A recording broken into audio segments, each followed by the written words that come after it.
भास्कराय नमः। रविवार का दिन सूर्य नारायण भगवान का समर्पित है।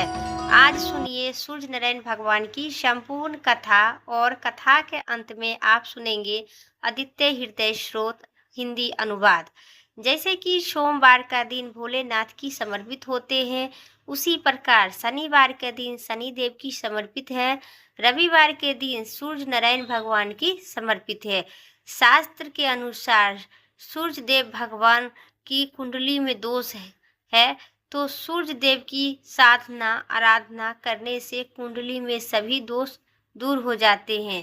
कुंडली में अगर सूर्य मजबूत अवस्था में हो तो समाज में व्यक्ति की खूब यश और सम्मान मिलता है, सुख समृद्धि होती है और निरोगी काया भी प्राप्त होती है। आज रविवार की पौराणिक कथा के अनुसार प्राचीन काल में एक वृद्धा अम्मा रहा करती थी। वह नियम रूप से रविवार का व्रत किया करती थी।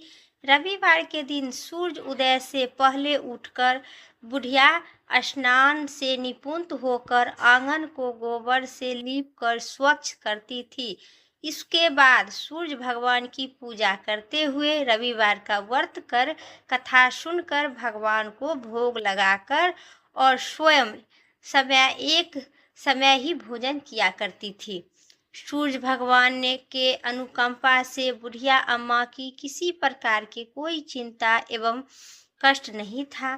धीरे धीरे उनका घर धन धनय से भरपूर था और उस बुढ़िया को सुखी होते देखकर उनकी पड़ोसन ने उससे जलने लगी। बुढ़िया न गाय नहीं पाल रही थी, अतः वह अपने पड़ोसन के आंगन में से गाय का गोबर लाकर और आंगन लीपती थी। पड़ोसन ने कुछ सोच समझकर अपनी गाय को घर के भीतर बांध कर रखी। रविवार को गोबर न मिलने से वृद्धा अपना आंगन नहीं लीप सकी। आंगन न लीप पाने के कारण वह बुढ़िया ने सूर्य भगवान को भोग नहीं लगा पाई और उस दिन स्वयं भी भोजन नहीं की। रविवार को सूर्य अस्त होने पर बुढ़िया भूखी प्यासी सो गई। प्रातः काल सूर्य उदय से पूर्व उस बुढ़िया की आंख खुली तो खुली ही रह गई। अपने घर के आंगन में सुंदर गाय और बछड़े को देखकर हैरान हो गए कि और लगातार उसको घास चारा खिलाने लगे। देखकर हरा चारा घास लेकर जल्दी जल्दी देने लगे। पड़ोसन ने उन्हें उस बुढ़िया के आंगन में बांधी सुंदर गाय और बच्चे को देखकर उन्होंने अधिक जलने लगी। जल भूनकर राख हो गई और जलने लगी। तभी गाय ने सोने को गोबर किया। गोबर को देखते ही पड़ोसन को आंख तो फटी के फटी रह गई, क्योंकि फिर उस पड़ोसन ने उस गाय के सोने के गोबर वहां से उठा लेती थी और अपनी गाय की गोबर सिर्फ रख देती थी। कितना दिन तक यही सिलसिला चलते रहा। बुढ़िया अम्मा को कुछ भी पता नहीं था। उस बुढ़िया तो बहुत खुशी थी, गाय और बछड़े को पालने लगी। जब पड़ोसन कुछ ही दिन में पड़ोसन धनवान बन गई और वृद्धा ने इधर अपना गाय को पालती थी, वही गोबर से अपना आंगन लीपकर सूर्य भगवान को अपना पूजा करके स्वयं एक टाइम को भोजन करती थी। और बुढ़िया पड़ोसन की चलाक बुढ़िया अम्मा को किसी प्रकार के कोई आभास नहीं हुआ। पड़ोसन कुछ ही दिन में धनवान हो गए। गाय प्रतिदिन सूर्य उदय से पूर्व सोने के गोबर किया करती थी और बुढ़िया उठने से पहले पड़ोसन उस गोबर को उठाकर रख लिया करती थी। बहुत दिन तक बुढ़िया को सोने के गोबर के बारे में कुछ भी पता नहीं चला। बुढ़िया पहले की तरह रविवार को भगवान सूर्य देव का व्रत करती रही और कथा सुनती रही। लेकिन सूर्य भगवान जब पड़ोसन की चालाकी का उनका पता चला तो उन्होंने एक दिन तेज आंधी चलाई।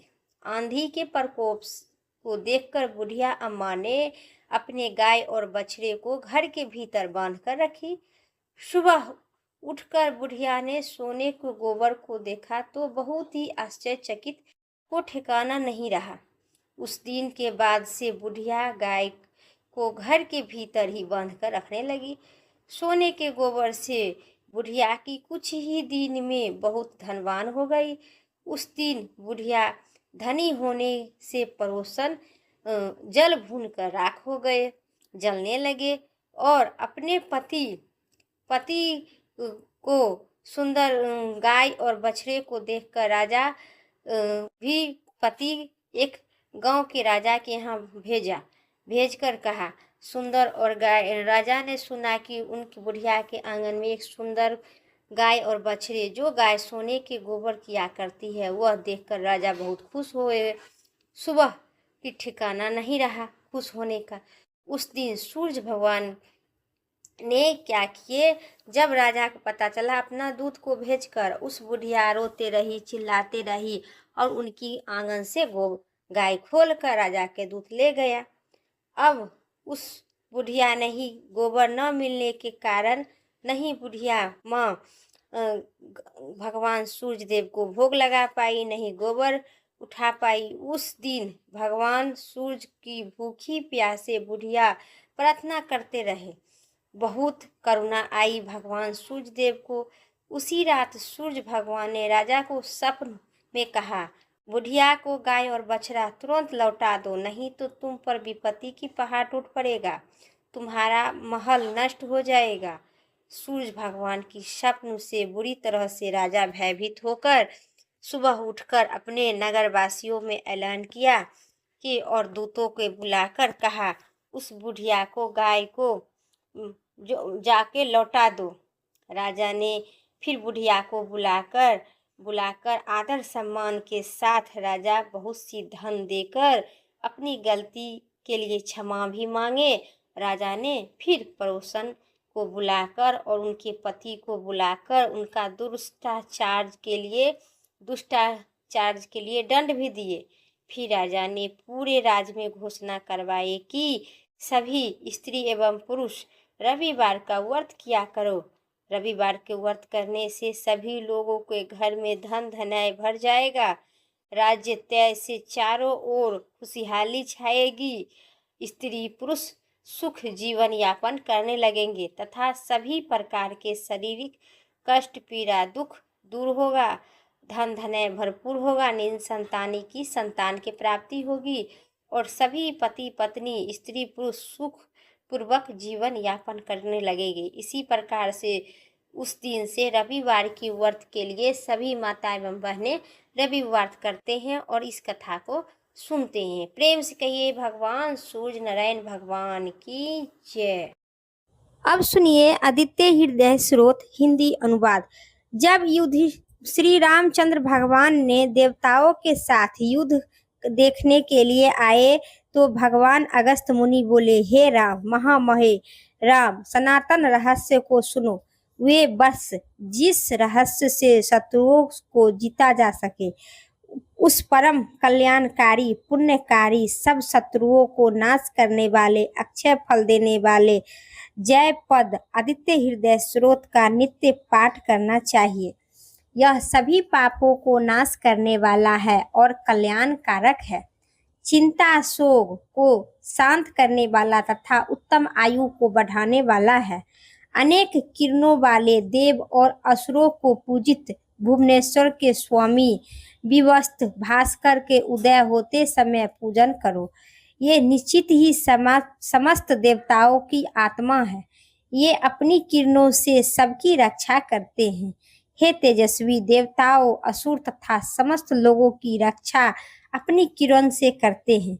ये सूर्य दृष्टिकर्ता ब्रह्मा है, संसार के पालन करता विष्णु है, सहक शिव है, देवों का शत्रुओं को नाश करने वाले सेनापति संकद है, प्रजा के रक्षा प्रजापति है, देवराज इंद्र है, धन दाता कुबेर है, कर्म साक्षी काल है, प्रणहर्ता यम है, सर्वदा शक्ति के साथ रहने वाली चंद्रमा है, सृष्टि भूत जल के स्वामी वरुण है, ये सब पिता के वायु है, संध्या देव और दोनों आसनी कुमार के समान व्यापक, अनाथों के दूर करने वाले सर्वज्ञाता मनु ज्ञात और और व्यापक वायु है। अपनी महिमा से स्थित होकर सब वस्तुओं का वहन करने वाले वहन है। उत्तम जन्म धारण करने वाली प्रजा है। प्राण धारण करने वाले प्राण है। बसंत 6 वस्तुओं को कर्क के और प्रभा आकर है। ये सभी पदार्थों को ग्रहण करने वाले आदित्य के पुत्र अदिति है। किरणों के द्वारा मेघ बनाकर अन्यधित उत्पन्न करने वाले सविता है। सर्वव्यापक सूर्य है। आकाश में भ्रमण करने वाले सूर्य के स्थापन करने वाले पुष्प है। किरण धारण करने वाले गर्भभित है। स्वर्ण के समान मूर्ति वाले भानु है। सुशोभित दिष्ट प्रकार की तेजस्वी संसार के उत्पत्ति करता बीज धारण है। इनके घोड़े हरे रंग के हैं। ये 10 दिशाओं में व्यापक करते हैं। अनंत तेजधारी है। 7 प्राणों के उत्पत्ति करता है। किरणों के धारण करने ज्ञाता है। अंधकार को नाश करने का कल्याण उत्पन्न करता है। भक्तों के अनाथों को नाश करते हैं। ब्रह्मांड के चेतना देते हैं और असूधारी है। संसार की उत्पत्ति करता, स्थित और प्रलय करता का निमित्त ब्रह्मा विष्णु तथा रुद्र रूपा है। सुखदाता स्वभाव वाले हैं। सबके स्वामी दीन के हैं। उत्पन्न करता, उपदेश देने वाले काला रूपी रुद्र है। गर्भ में धारण करने वाले महाविद्या रूपी आदित्य के पुत्र है। आनंद रूप और आकाश रूप में जड़ता नष्ट करने वाले हैं। आकाश के स्वामी, अज्ञान के नाशक, त्रिवेद, यजुर्वेद और समवेद के ज्ञाता है। समस्त वृद्ध, पूर्ववर्ता और चेतना देने वाले, जल देने वाले, विधवा चल के ग्रहण गर्म को चलने वाले, जगत निर्माण के संकल्प वाले, किरणों के मंडल वाले, सबके मृत्यु तक पहुंचाने वाले, पीले वर्ण वाले, सबका सहकार करने वाले, सर्वज्ञा महारूपी, सबके पसंद करने वाले, समस्त कार्य को उत्पत्ति के कारण हो। नक्षत्र ग्रहण और तारों के स्वामी है। समस्त वस्तुओं के उत्पत्ति है। तेजों में भी तेजवी, ऐसा द्वादश रूपी सूर्य आपका नमस्कार है। पूर्व पर्वत पर उत्तरागिरी तथा पश्चिम पर्वत पर अंतरागिरी को नमस्कार है। आकाश में ज्योति गणों अधिपति और दीनपति को नमस्कार है। सबके उदयता ब्रह्माधिक विजय को नमस्त होने वाले आनंद रूपी हरे घोड़े वाले सूर्य को नमस्कार है। संसार के समस्त प्राणियों को जिसकी किरणों से वह आदित्य को मैं नमस्कार करती हूँ। उग्र स्वरूपा, दुष्ट के लिए वीर, शक्तिशाली और संहारशी के लिए भगवान सूर्य नारायण को नमस्कार है। कमल के विकास करने वाले, प्रचंड तेज धारण करने वाले श्री सूर्य देव को नमस्कार है। ब्रह्मा शिव विष्णु के स्वामी सूर्य नमस्कार है। देवताओं के ज्ञान रूपी भास्कर को नमस्कार है। सर्व साक्षी रुद्र शरीरधारी को नमस्कार है। अज्ञान रूपी तत्व जड़ और शक्ति नाश करने वाले शत्रुनाशक आत्म को नमस्कार है। कीर्ति ग्रहण के नाश करने वाले स्वामी देवताओं को नमस्कार है। स्वर्ण करने वाले विद्युती हरि को नमस्कार है। अंधकार को नाशक दीप्तमान लोक साक्षी को नमस्कार है। हे प्रभु, अपनी किरण से प्राणियों को नाश करते हैं, उनकी सृष्टि करते हैं, समुद्र जलों को सोखते हैं, तट पे और विष्ट करते हैं। ये सभी प्राणियों के सोने पर जागते हैं, क्योंकि उनमें अंतिम रूप ये सब स्थित है। ग्रह को अग्नि को फल स्वरूप है। देवता ज्ञानों को फल तथा समस्त लोगों में कुछ भी कार्य उन सब का स्वामी है। घोर संकट के समय ग्रहण वन में भी भय को समय इनका स्मरण करने से रामचंद्र कोई भी दुख नहीं पड़ता है। इन देवताओं जगतपति सूर्य की एकमात्र चित्त होकर पूजा करो। इस आदित्य स्रोत का 3 बार पाठ करने से युद्ध में विजय की प्राप्ति होगी। हे महामहे, इसी क्षण तुम रावण को वध कर सको। ऐसा कहकर अगस्त्य मुनि जहाँ से आए वहाँ चले गए। इस आदित्य हृदय स्रोत को सुनते के पश्चात तेजस्वी श्री रामचंद्र जी शोक नष्ट हो गया और वे प्रसन्न हुए। उन्होंने शुद्ध कारण होकर आदित्य हृदय स्रोत को संपन्नता का धारण किए। सूर्य की ओर देखकर आदित्य हृदय स्रोत का पाठ से श्री रामचंद्र भगवान बहुत प्रसन्न हुए। बलि रामचंद्र जी की युद्ध होकर 3 बार आचमन किए और धनुष लेकर रावण के ओर देखकर प्रसन्न से विजय की प्राप्ति की इच्छा से आए और सब प्रकार के प्रयत्नों से उनका वध करने के लिए उद्यत हुए। देवताओं के मध्य में वर्णमाला सूर्य रावण का नाश जानकर प्रसन्न होकर श्री रामचंद्र जी की ओर उन्हें बोले, हे राम, जल्दी उठो करो। इति श्री वाल्मीकि रामायण आदित्य हृदय स्रोत संपूर्ण हुई। प्रेम से करिए सूर्य नारायण भगवान की जय। आज की वीडियो पसंद आई एक लाइक करके कमेंट बॉक्स में सूर्य नारायण भगवान की जय जरूर लिखिएगा।